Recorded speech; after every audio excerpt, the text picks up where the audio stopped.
Good morning friends. Last આપણે ચોથા લેક્ચરની અંદર ચેપ્ટર નંબર 1 ની અંદર એસઆઈ પદ્ધતિની મદદથી કેટલાક ઉપજાવેલા એકમો ભણ્યા હતા, જેમાં કદ, ઘનતા અને તાપમાન વિશે ડિટેલમાં આપણો અભ્યાસ પૂરો કર્યો છે. હવે આજનો જે નવો મુદ્દો છે એ નવો મુદ્દો થોડું ગણતરી પર આધારિત છે. રસાયણ વિજ્ઞાનની અંદર વિશાળ એટલી બધી મોટી સંખ્યા આવે છે અને એટલી બધી સૂક્ષ્મ સંખ્યા પણ આવે છે કે જેને લખવામાં પણ બહુ તકલીફ પડે છે, ગૂંચવણ ભરેલી હોય છે. તેથી અતિ વિશાળ સંખ્યા અથવા અતિ સૂક્ષ્મ સંખ્યા હોય એને ટૂંકમાં દર્શાવવાની પદ્ધતિને વૈજ્ઞાનિક અંક પદ્ધતિ કહે છે. તો આપણો જે અત્યારનો જે ટોપિક છે એ વૈજ્ઞાનિક અંક પદ્ધતિ પર આધારિત છે. વૈજ્ઞાનિક અંક પદ્ધતિ શું છે અને તેનીમાંથી કેવી રીતે ગાણિતિક ક્રિયા થઈ શકે છે એ આજના મુદ્દામાં જોઈએ. મેં એક ઉદાહરણ બોર્ડ પર લખ્યું છે. વૈજ્ઞાનિક સંકેત અથવા વૈજ્ઞાનિક અંક પદ્ધતિ બંને વર્ડ્સ એકના એક જ છે. તો વૈજ્ઞાનિક સંકેત બોલો કે વૈજ્ઞાનિક અંક પદ્ધતિ બોલો. એમાં જો 2 ગ્રામ H2 અણુમાં રહેલા અણુઓની સંખ્યા, શબ્દ સાંભળજો, 2 ગ્રામ. મેં 2 ગ્રામ એટલા માટે લખ્યું છે, એક હાઇડ્રોજન પરમાણુ વજન આપણે 1 ગ્રામ લઈએ છીએ, તો અહીંયા 2 હાઇડ્રોજન હોવાથી 2 ગ્રામ થયા છે. તો 2 ગ્રામ હાઇડ્રોજન અણુમાં, અણુ જોઈ શકાતા નથી પરંતુ રસાયણ વિજ્ઞાનની મદદથી એની ગણતરી કરી શકાય છે. તો 2 ગ્રામ અણુમાં રહેલા અણુઓની સંખ્યા, હવે તમે જોજો કેટલી બધી મોટી સંખ્યા છે. તમે જોઈ શકો છો 602, 200, પછી 0000000, કેટલી મોટી સંખ્યા છે કે જેને લખવામાં પણ તકલીફ પડે, બોલવામાં પણ તકલીફ પડે છે. આવું જ એક બીજું ઉદાહરણ, હાઇડ્રોજનના એક પરમાણુનું વજન એટલું સૂક્ષ્મ છે. જો હાઇડ્રોજનના એક પરમાણુનું વજન 0. કેટલું બોલવામાં પણ તકલીફ પડી શકે છે, એટલું બધું સૂક્ષ્મ છે. હવે આની તમારે ગણતરી કરવી હોય તો ભારે પડી શકે. એટલા માટે જ આજનો મુદ્દો પસંદ કર્યો છે કે વૈજ્ઞાનિક અંક પદ્ધતિ. વૈજ્ઞાનિક અંક પદ્ધતિની મદદથી આટલી મોટી સંખ્યાને પણ ટૂંકમાં લખી શકાય અને આટલી નાનામાં નાની સંખ્યાને પણ ટૂંકમાં લખી શકાય છે. તમને કદાચ પ્રશ્ન થયો હશે કે સર હાઇડ્રોજન પરમાણુ વજન શોધી શકાય? તો હા, આ ચેપ્ટરમાં આગળ આવશે દ્રવ્યમાન સ્પેક્ટ્રોમીટર. આ સાધનની મદદથી કોઈ પણ પરમાણુનું દળ માપી શકાય છે. વૈજ્ઞાનિક અંક પદ્ધતિમાં ખૂબ જ મોટી સંખ્યા કે અતિ સૂક્ષ્મ સંખ્યાને કેપિટલ N into 10⁻⁷ યાદ રાખજો, કેપિટલ N ગુણ્યા 10 ની સ્મોલ n ઘાત વડે દર્શાવી શકાય છે. આજે આપણે કોઈ પણ સંખ્યા મોટી આવશે કે અતિ સૂક્ષ્મ આવશે ને આ રીતે હું રૂપાંતરણ કરીશ. જ્યાં કેપિટલ N નો મતલબ છે 1.00 થી 9.99999 સુધી વચ્ચેની કોઈ પણ સંખ્યા. એટલે વૈજ્ઞાનિક અંક પદ્ધતિમાં કેપિટલ N નો મતલબ 1.00 થી ચાલુ કરીને 9.999 વચ્ચેની કોઈ પણ સંખ્યા તમે લખી શકો છો. અને સ્મોલ n, આ સ્મોલ n એનો મતલબ જે ઘાત છે એ ધન કે ઋણ મૂલ્ય ધરાવતો ઘાતાંકીય પદ છે. એટલે તમે કન્વર્ટ કરશો એટલે ઘાતમાં રૂપાંતરણ થઈ શકશે. ઉદાહરણ તરીકે મેં 2 ગ્રામ હાઇડ્રોજન અણુની સંખ્યા, ઉપર મેં લખેલું જો 2 ગ્રામ હાઇડ્રોજન અણુની સંખ્યા આટલી બધી મોટી હતી. હવે મારે ટૂંકમાં લખવું છે. હવે જો બહુ જ મોટી સંખ્યા છે એનો મતલબ મારો પોઈન્ટ અહીંયા છે, મારો પોઈન્ટ અહીંયા છે. તો આ પોઈન્ટને તમારે અહીંયા લઈ જવો છે. હું પોઈન્ટ અહીંયા સમજો છું, આ પોઈન્ટને મારે અહીંયા લઈ જાવ તો ગણતરી મારીએ 1 2 3 4 5 6 7 8 9 10 11 12 13 14 15 16 17 18 19 20 21 22 અને 23. તમે જો મારે વૈજ્ઞાનિક અંક પદ્ધતિમાં દર્શાવવું છે તો 23 પોઈન્ટ ડાબી તરફ આવવું પડ્યું. તો મારો જે આન્સર થશે 6.022. તમે 6.02 લખો તો પણ ચાલે. તો 6.02 ગુણ્યા 10 ની 23 ઘાત. તો તમે અહીંયા જોઈ શકો છો 2 ગ્રામ હાઇડ્રોજન અણુની સંખ્યા 6.022 ગુણ્યા 10 ની 23 ઘાત. જ્યારે પણ દશાંશનો પોઈન્ટ ડાબી તરફ આવો એટલે ઘાત ધન મળે છે. તો તમે આટલી મોટી સંખ્યા લખવાને બોલવામાં પણ કંટાળાજનક છે, ભૂલ ભરેલી છે. જો તમે આ રીતે દર્શાવો તો સાયન્સની અંદર ગણતરી એકદમ ઈઝી પડશે. સેમ બીજું ઉદાહરણ, એક હાઇડ્રોજન પરમાણુનું આટલું સૂક્ષ્મ વજન છે, પોઈન્ટ અહીંયા છે. મારે વૈજ્ઞાનિક અંક પદ્ધતિમાં જવું છે, એનો મતલબ ધન આંકડો, પહેલા ધન આંકડો પછી મારે પોઈન્ટ લઈ જવું છે, એનો મતલબ મારે જમણી તરફ જવાનું છે. 1 2 3 4 5 6 7 8 9 10 11 12 13 14 15 16 17 18 19 20 21 22 23 અને 24. આ જગ્યાએ 24 થાય છે. તો મારો આન્સર 1.66 તો થશે, પરંતુ હું જમણી તરફ પોઈન્ટમાં આગળ વધ્યો છું. દશાંશ પદ્ધતિમાં જમણી તરફ જાઓ તો ઘાતાંક માઈનસમાં આવશે. એનો મતલબ આપણો આન્સર એક હાઇડ્રોજન પરમાણુનું વજન 1.66 ગુણ્યા 10 ની -24 ઘાત.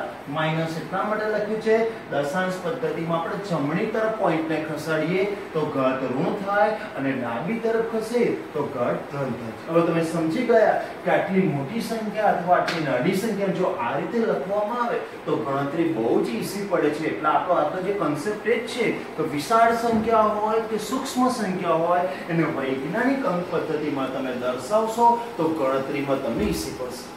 આ વૈજ્ઞાનિક અંક પદ્ધતિનો યુઝ કરીને આજે આપણે ગુણાકાર, ભાગાકાર, સરવાળા અને બાદબાકીનો અભ્યાસ કરીએ. જુઓ, એક ઉદાહરણ લીધું છે, વૈજ્ઞાનિક અંક પદ્ધતિથી ગુણાકાર. મને વૈજ્ઞાનિક અંક પદ્ધતિમાં પદ આપ્યા હશે, મારે બંને વચ્ચેનો ગુણાકાર કરવાનો છે. તો પહેલું ઉદાહરણ મેં લખ્યું છે 5.6 ગુણ્યા 10 ની 5 ઘાત ગુણ્યા 6.9 ગુણ્યા 10 ની 8 ઘાત. એક વસ્તુ પહેલા તમને કહી દઉં, ગુણાકાર અને ભાગાકારમાં ઘાત અલગ અલગ હશે, 10 ની ઘાત અલગ અલગ હશે, કોઈ ટેન્શન રાખવાનું ગુણાકાર અને ભાગાકારમાં. પણ જો સરવાળો અને બાદબાકી હશે તો મારે બંનેની ઘાત સરખી કરવી પડશે. ગુણાકાર અને ભાગાકારમાં 10 ની ઘાત અલગ હશે તો ટેન્શન રાખવાનું નથી. તો જો સંખ્યા 5.6 છે, અહીંયા સંખ્યા 6.9 છે, તો મેં એક કૌંસમાં લખ્યો 5.6 ગુણ્યા 6.9 ગુણ્યા 10 ની 5 ઘાત ગુણ્યા 10 ની 8 ઘાત. એટલે 10 ની આધારોને બીજા બ્રેકેટમાં રાખે છે. હવે 5.6 ગુણ્યા 6.9 તમે ગુણાકાર કરશો 38.64 ગુણ્યા, હવે જો 10 ની 5 ઘાત ગુણ્યા 10 ની 8 ઘાત. આધાર સમાન છે. આધાર સમાન જ્યારે પણ આવે તો આધારને એક વખત લખવાનો. હવે બંને વચ્ચે ગુણાકારની નિશાની છે, એટલે અગાઉ તમે ભણ્યા છો એ પ્રમાણે ઘાતાંકોનો સરવાળો કરવાનો. મતલબ આધારને એક વખત લખો અને આ જે ઘાત છે 5 ઘાત અને 8 ઘાત એ બંનેનો સરવાળો કરવાનો. 5 + 8 એટલે કે તમારો આન્સર 38.64 ગુણ્યા 10 ની 13 ઘાત આવી ગયો. બટ આપણે જાણીએ છીએ વૈજ્ઞાનિક અંક પદ્ધતિમાં 1 અને 9 ની વચ્ચે પોઈન્ટ આવે, 38 ના ચાલે. એનો મતલબ એવો થયો કે મારે આ પોઈન્ટને ડાબી તરફ ખસેડવો પડશે. પોઈન્ટ એક વખત ડાબી તરફ ખસેડીશ તો ઘાત એક વખત ધન વધશે. એટલે તમે જોઈ શકો છો 3.864 કર્યું તો 10 ની 13 ઘાત વત્તા એક પોઈન્ટ ડાબી તરફ ખસેડો એટલે ઘાત વધતા થાય, એક વખત ખસેડો એટલે વત્તા 1 થાય. તો આપણો આન્સર 3.864 ગુણ્યા 10 ની 14 ઘાત છે. જે વૈજ્ઞાનિક અંક પદ્ધતિ પ્રમાણે તમે જોઈ શકો છો પોઈન્ટની ડાબી તરફ 1 અને 9 વચ્ચેની ગમે તે સંખ્યા હોવી જોઈએ. તો આપણો આન્સર 3.864 ગુણ્યા 10 ની 14 ઘાત છે, સાચો આન્સર છે. और બીજું ઉદાહરણ લઈએ 9.8 ગુણ્યા 10 ની -2 ઘાત ગુણ્યા 2.5 ગુણ્યા 10 ની -6 ઘાત. તો પેલા સંખ્યાને એક બ્રેકેટમાં લખ્યું છે 9.8 ગુણ્યા 2.5 ગુણ્યા ઘાતને અલગ બ્રેકેટમાં લખ્યું છે 10 ની -2 ઘાત ગુણ્યા 10 ની -6 ઘાત. 9.8 ગુણ્યા 2.5 તો 24.5. ફરી જો આધાર સમાન તો આધાર એક વખત લખો અને વચ્ચે ગુણાકારની નિશાની હોવાથી ઘાતાંકોનો સરવાળો કરો, એટલે કે આ ઘાત વત્તા બીજી ઘાતનો સરવાળો કરો તો -2 વત્તા -6. અહીંયા ધ્યાન રાખજો, આ વત્તા અને ઓછા એટલે ગુણાકાર કે એટલે ઓછા બની જશે, એનો મતલબ કે -2 -6 એટલે કે તમારો જવાબ 10 ની -8 ઘાત એટલે 24.5 ગુણ્યા 10 ની -8 ઘાત. પરંતુ વૈજ્ઞાનિક પદ્ધતિમાં હજુ સાચું નથી. પોઈન્ટની આગળ 1 અથવા 9 વચ્ચેની કોઈ પણ સંખ્યા આવે, આ તો 24 છે, તો પોઈન્ટને હજુ એક વખત ડાબી તરફ લઈ જાઓ. તમે ડાબી તરફ એક વખત લઈ ગયા એટલે ઘાત +1 કરવી પડશે. એટલે તમે જોઈ શકો છો 2.45 ગુણ્યા 10 ની -8 ઘાત હતી, પરંતુ પોઈન્ટ ડાબી તરફ ગયા એટલે +1 થયો, 1 ઓછા 8 એટલે કે -7. તો આપણો આન્સર 2.45 ગુણ્યા 10 ની -7 ઘાત થાય છે, જે વૈજ્ઞાનિક અંક પદ્ધતિ પ્રમાણે કમ્પ્લીટ કહેવામાં આવે છે.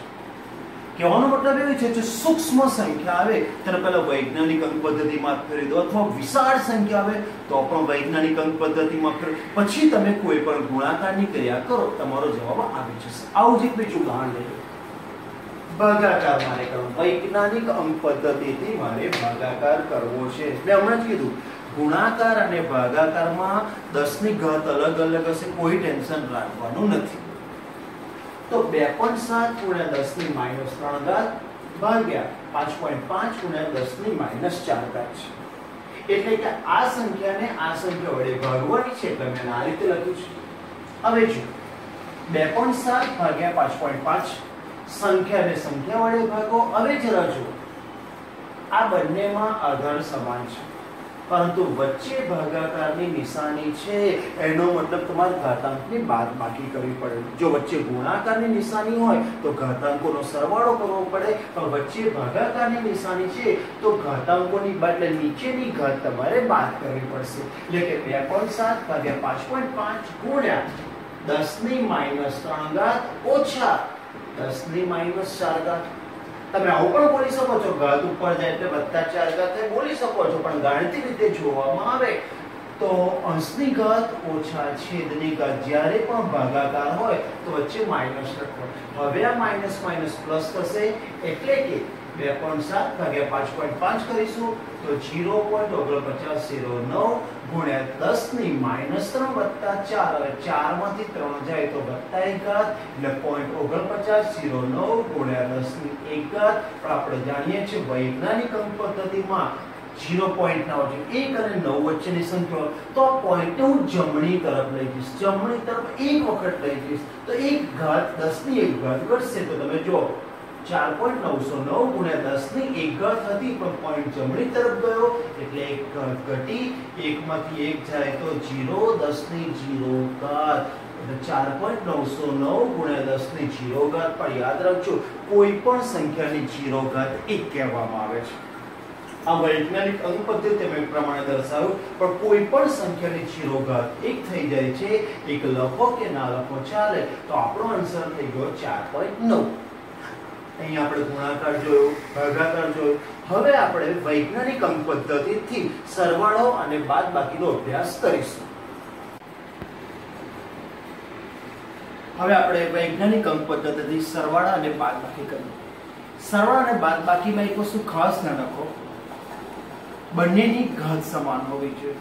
જો ઘાત સમાન નથી તો પહેલા ઘાત સમાન કરો, ત્યારબાદ જ તમે એનો સરવાળો કરી શકો છો અથવા તમે બાદબાકી કરો. જો ઘાત સમાન નહીં હોય તો સરવાળો અથવા બાદબાકી તમારી ખોટી આવશે. આપણે ઉદાહરણથી જોઈએ. 6.65 ગુણ્યા 10 ની 4 ઘાત અને 8.95 ગુણ્યા 10 ની 3 ઘાત. આ બંનેનો આપણે એડિશન એટલે કે સરવાળો કરવો છે. તો પહેલા જો આની 4 ઘાત છે અને આની 3 ઘાત છે. તમે બંનેને 4 ઘાત બનાવો અથવા બંનેને 3 ઘાત, બંનેમાંથી કોઈ પણ એક ક્રિયા કરો. બંનેને 4 ઘાત બનાવશો તો પણ સાચી, અથવા બંનેની 3 ઘાત બનાવશો તો પણ સાચી. દાખલા તરીકે મેં આ 4 ઘાતને આના જેવી 3 ઘાત બનાવવાનું વિચાર્યું છે.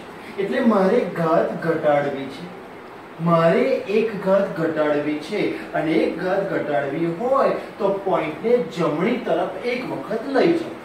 એક ઘાત ઘટાડવી હોય તો પોઈન્ટને એક વખત જમણી તરફ લઈ જાઓ તો તમે જોશો 66.5 ગુણ્યા 10 ની 4 ઓછા 1 પોઈન્ટ હું જમણી તરફ ગયો એટલે ઘાત માઈનસ થઈ અને એક વખત ગયો એટલે ઘાત માઈનસ 1 થઈ ગઈ. એટલે તમે જોઈ શકશો 4 માંથી 1 જાય તો 3 એટલે 66.5 ગુણ્યા 10 ની 3 ઘાત વત્તા 8.95 ગુણ્યા 10 ની 3 ઘાત. બંનેની ઘાત જો સરખી છે, ઘાત સરખી થઈ ગઈ. હવે તમે સરવાળો કરો 66.5 વત્તા 8.95. હવે ખાસ ધ્યાન રાખજો ગુણ્યા 10 ની 3 ઘાત કોમન કાઢેલો. ક્યારે 10 ની 3 ઘાત વત્તા 10 ની 3 ઘાત નહીં કરવાનું, કે ભૂલથી 6 ઘાત થશે, ખોટું છે. ફરી સમજી લો 66.5 વત્તા 8.95 ગુણ્યા 10 ની 3 ઘાત કોમન કાઢેલો. આ બંનેનો સરવાળો કરશો તો 75.45 ગુણ્યા 10 ની 3 ઘાત થશે. વૈજ્ઞાનિક અંક પદ્ધતિનો નિયમ છે પોઈન્ટની ડાબી તરફ ધન એક આંકડો હોવો જોઈએ જે 1 થી 9 વચ્ચેની સંખ્યા હોય. આ 75 છે મતલબ આ જવાબ ના ચાલે તો પોઈન્ટને હું અહીંયા ખસેડીશ એટલે 7 પોઈન્ટ બની જશે. હવે હું ડાબી તરફ પોઈન્ટને ખસેડીશ તો ઘાત વત્તા 1 થશે. એક વખત ડાબી તરફ ખસેડું છું તો ઘાત વત્તા 1 થશે એટલે કે 7.545 ગુણ્યા 10 ની 3 વત્તા 1. પોઈન્ટને ડાબી તરફ એક વખત ખસેડ્યું છે તો 10 ની 1 ઘાત વધી જશે એટલે આપણો આન્સર થશે 7.545 ગુણ્યા 10 ની 4 ઘાત થશે. ઘણા બધા બાળકોને આવા સરવાળા કરવામાં ભૂલ પડે કારણ કે આવા સરવાળા જો આયા નથી, પણ હવે સાયન્સમાં આ પ્રકારના સરવાળા આવવાના છે. બીજું ઉદાહરણ બાદબાકીનું જોઈએ. 2.5 ગુણ્યા 10 ની -2 ઘાત છે અને બીજી સંખ્યા છે 4.8 ગુણ્યા 10 ની -3 ઘાત છે. આ સંખ્યામાંથી આ સંખ્યા મારે બાદ કરવાની છે. અહીંયા પણ જો આની ઘાત 10 ની -2 ઘાત છે, આની ઘાત 10 ની -3 ઘાત છે એટલે -2 ઘાત -3 ઘાત અલગ અલગ છે તો બંનેની ઘાત સરખી કરવી પડે. યા તો બંનેની ઘાત -3 બનાવો અથવા તો બંનેની ઘાત -2 બનાવો, ગમે તે એક ક્રિયા કરો. દાખલા તરીકે આ -2 ઘાત છે અને -3 બનાવી છે એટલે ઘાત ઘટાડવી છે અને ઘાત ઘટાડવી હોય તો પોઈન્ટને તમારે જમણી તરફ લઈ જવું પડે. અમારે -2 ની -3 ઘાત આના જેવી કરવી છે તો જમણી તરફ એક પોઈન્ટ ખસવું પડશે એટલે આ પોઈન્ટ અહીંયા જતો રહેશે એટલે બનશે 25.0 ગુણ્યા 10 ની -2 -1. તમે જોઈ શકો છો 25 ગુણ્યા 10 ની -2 અને 10 ની -1. આને મેં કશું જ કર્યું નથી કારણ કે ઘાત હું આની બદલું છું તો 4.8 ગુણ્યા 10 ની -3 ઘાત એટલે 25 ગુણ્યા 10 ની -3 ઘાત ઓછા 4.8 ગુણ્યા 10 ની -3 ઘાત. જો બંનેમાં ઘાત સમાન થઈ ગઈ, ઘાતને ગુણ્યા 10 ની -3 ઘાત કોમન કાઢી લો એટલે તમારો આન્સર થશે 25 - 4.8.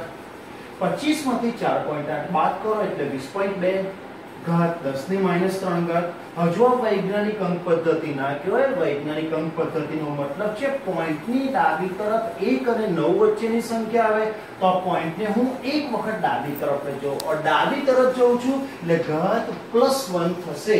તો તમે જોઈ શકો છો પોઈન્ટ અહીંયા આવે છે 2.02 ગુણ્યા 10 ની -3 વત્તા 1 ને વત્તા 1 ઘાત વધારી એટલે પોઈન્ટ ડાબી તરફ એક વખત લઈ ગયો છું તો આન્સર થશે 2.02 ગુણ્યા 10 ની -2 ઘાત.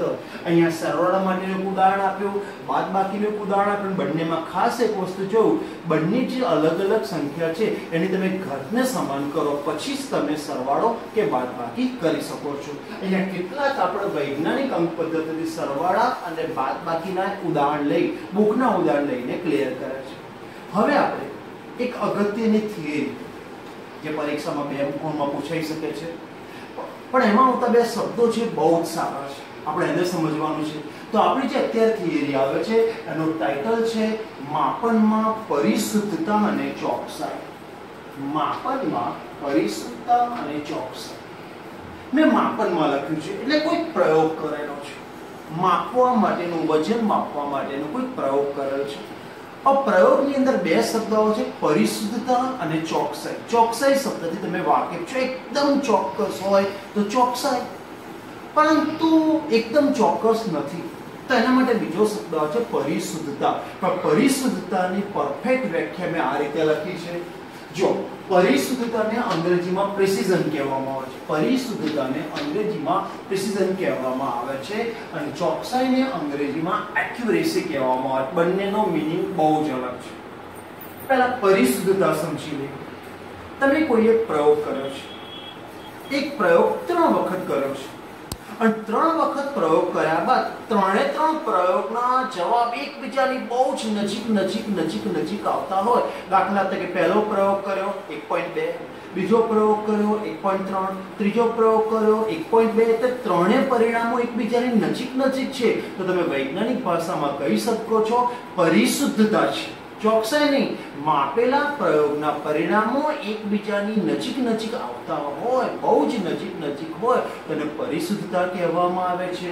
તો વ્યાખ્યા: એક જ જથ્થાના જુદા માપન વચ્ચેનો નજીકપણો. તમે 3 પ્રયોગ કર્યા છે અથવા 2 પ્રયોગ કર્યા છે, આ પ્રયોગના અવલોકનોનો જવાબ એકદમ નજીક આવતો હોય તો તેને પરિશુદ્ધતા કહેવામાં આવે છે. ચોકસાઈ એટલે કે એક્યુરેસી. તમે કોઈ એક પ્રયોગ કર્યો છે અને આ પ્રયોગનું સરેરાશ મૂલ્ય સાચા મૂલ્ય જેટલું જ, નજીક નથી બોલતું, તમે પ્રયોગ કર્યો છે એનું સરેરાશ મૂલ્ય સાચા મૂલ્ય જેટલું જ હોય તો એને ચોકસાઈ કહેવામાં આવે છે. તો 2 શબ્દ અહીંયા ક્લિયર કર્યા, એક પરિશુદ્ધતા અને બીજા નંબરનો ચોકસાઈ. એક ઉદાહરણ દ્વારા સમજીએ. એક જ જથ્થાના માપનમાં 3 અલગ વિદ્યાર્થીઓ દ્વારા કરવામાં આવતો પ્રયોગ. 3 વિદ્યાર્થીઓ પસંદ કર્યા છે. વિદ્યાર્થી A, વિદ્યાર્થી B અને વિદ્યાર્થી C. અહીંયા દરેક વિદ્યાર્થી 2 વખત પ્રયોગ કરે છે. પ્રથમ વિદ્યાર્થી પ્રયોગ 1 કરે છે, જવાબ 1.95 ગ્રામ આવે છે. અને એક વિદ્યાર્થી ફરી એનો એ પ્રયોગ કર્યો છે, જવાબ 1.93 ગ્રામ આવે છે. અને જો એની સરેરાશ કરવામાં આવે તો સરેરાશ તમે જોઈ શકો છો 1.94 ગ્રામ આવે છે. આ પ્રયોગનું શરૂઆતનું મેં પરફેક્ટ કરેલું વજન 2 ગ્રામ છે. મેં 2 ગ્રામ વજન આપેલું છે. 3 વિદ્યાર્થીઓ અલગ પ્રયોગ કરો. પ્રથમ વિદ્યાર્થી પ્રથમ પ્રયોગમાં 1.95, બીજા પ્રયોગમાં 1.93 અને સરેરાશ 1.94 ગ્રામ છે. બીજો વિદ્યાર્થી આ જ પ્રયોગ કરે છે.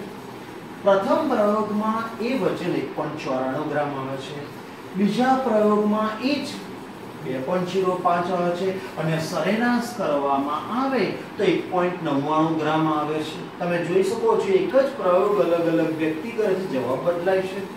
વિદ્યાર્થી C એ જ પ્રયોગ કરે છે. પ્રથમ વખત પ્રયોગ કરે છે, જવાબ 2.01 ગ્રામ. બીજી વખત પ્રયોગ કરે છે, જવાબ 1.99 ગ્રામ અને સરેરાશ કરવામાં આવે બંનેની તો 2 ગ્રામ મળે છે. अब પ્રયોગના અવલોકનો મળી ગયા. હવે આપણે ચેક કરીએ કોની પરિશુદ્ધતા છે અને કોની ચોકસાઈ. વિદ્યાર્થી A માટે માપન કરેલા બંને મૂલ્યો છે એ લગભગ નજીક છે. લગભગ 1.93, 1.95 લગભગ નજીક છે. મતલબ વિદ્યાર્થીની પરિશુદ્ધતા છે. શબ્દ યાદ રાખજો, માપન કરેલા પ્રયોગના પરિણામો એકબીજાની નજીક છે, મતલબ વિદ્યાર્થી એની પરિશુદ્ધતા છે. હવે એ વિદ્યાર્થીનું સરેરાશ 1.94 ગ્રામ છે અને મેં તમને પહેલા જ કીધું આ પદાર્થનું મેં વજન લીધું કમ્પ્લીટ 2 ગ્રામ હતું. આ વિદ્યાર્થીનો જવાબ 1.94 ગ્રામ આવે છે. એનો મતલબ આની ચોકસાઈ નથી. જો 2 ગ્રામ આવે તો જ ચોકસાઈ કહેવામાં આવે છે. તો વિદ્યાર્થી એની પરિશુદ્ધતા છે પરંતુ ચોકસાઈ નથી. વિદ્યાર્થી B 2 પ્રયોગ કરે છે, એના મૂલ્યો જો નજીક નથી, 1.94, 2.05, પ્રાયોગિક મૂલ્યો અલગ દૂર છે. તો વિદ્યાર્થી B ની પરિશુદ્ધતા નથી. વિદ્યાર્થી B ની ચોકસાઈ પણ, મેં ચોકસાઈ એટલે આ જવાબ 2 ગ્રામ આવે તો ચોકસાઈ કહેવાય, નજીક જોવાનો નહીં. તો વિદ્યાર્થી B ની ચોકસાઈ પણ નથી, વિદ્યાર્થી B ની પરિશુદ્ધતા પણ નથી. ત્રીજું 2.01, 1.99 વિદ્યાર્થી કરેલા 2 પ્રયોગના પરિણામો લગભગ નજીક છે. તેનો મતલબ કે વિદ્યાર્થી C છે એની પરિશુદ્ધતા છે. અને જવાબ 2 ગ્રામ અને આપેલો પદાર્થનો વજનનો જથ્થો પણ 2 ગ્રામ હતો, એનો મતલબ એની ચોકસાઈ પણ 2 ગ્રામ છે. એટલે આ પ્રયોગ પરથી તમે કહી શકો છો વિદ્યાર્થી સી ની પરિશુદ્ધતા પણ છે, વિદ્યાર્થી સી ની ચોકસાઈ પણ છે. એટલે પરીક્ષામાં તમારે આ અવલોકન દોર્યા બાદ અવલોકનનું તારણ આ રીતે લખી શકો છો, વિદ્યાર્થી એની પરિશુદ્ધતા છે પરંતુ ચોકસાઈ નથી, વિદ્યાર્થી બી ની પરિશુદ્ધતા નથી અને ચોકસાઈ પણ નથી, અને વિદ્યાર્થી સી ની પરિશુદ્ધતા છે તથા ચોકસાઈ પણ છે. એટલે પરીક્ષામાં કદાચ 2 અથવા 3 ગુણનો પ્રશ્ન આવે તો તમારે પરિશુદ્ધતાની ડેફિનેશન લખવાની છે, ચોકસાઈની ડેફિનેશન લખવાની છે, એક પ્રયોગ દોરવાનો છે, પ્રયોગના તારણ પણ તમારે લખવાનું છે. આ પ્રશ્ન પરિશુદ્ધતા અને ચોકસાઈની દ્રષ્ટિએ બહુ ઇમ્પોર્ટન્ટ છે. ઘણા બધા વિદ્યાર્થીઓ પરિશુદ્ધતા અને ચોકસાઈ માને છે. ના, આજે તમને ખબર પડી કે પરિશુદ્ધતા એટલે તમે માપન કરેલા મૂલ્યો એક જ પ્રયોગ માટે નજીક હોય તેને પરિશુદ્ધતા કહેવાય, અને તમે માપન કરેલા પ્રયોગનું સરેરાશ મૂલ્ય એક્ઝેક્ટલી સાચા મૂલ્ય જેટલું જ સાચું મૂલ્ય જ હોય તો તેને ચોકસાઈ કહેવામાં આવે છે. તો આ સાથે આપણો આજનો લેક્ચર પૂરો કરું છું. જો કોઈ ડાઉટ કે ડિફિકલ્ટી હોય તો મને પૂછો.